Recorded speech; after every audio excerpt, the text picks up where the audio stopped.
ரொம்ப சிம்பிளான புதினா சட்னி செய்யலாம் வாங்க. அதுக்கு ஒரு பேனில் தேவையான அளவு எண்ணெய் ஊற்றிக்கலாம். எண்ணெய் சூடானதுக்கப்புறமா இதில் 1 டேபிள் ஸ்பூன் அளவு உளுந்து சேர்த்துக்கலாம். உங்கள்கிட்ட முழு உளுந்து இருந்தாலும் சேர்த்துக்கலாம். உளுந்து வந்து பொன்னிறமாக மாறணும். மாறினதுக்கப்புறமா இதில் 1 கை புதினா மல்லியை நான் சேர்த்துக்கிறேன். கூடவே 2 பச்சை மிளகா சேர்த்துக்கிறேன். ஒரு மீடியம் சைஸ் பெரிய வெங்காயம் சேர்த்துக்கிறேன். 2 பல் பூண்டு சேர்த்துக்கிறேன். கூடவே ஒரு துண்டு புளி சேர்த்துட்டு 1 கை அளவு தேங்காய், அவ்வளோதான். இது எல்லாத்தையும் சேர்த்துட்டு இதை நல்லா வந்து மிக்ஸ் பண்ணி விட்டுறலாம்.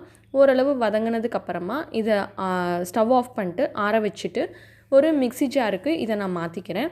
அதில் தேவையான அளவு உப்பு சேர்த்துட்டு இதை நம்ம நல்லா நைஸாக அரைச்சி எடுத்துடலாம்.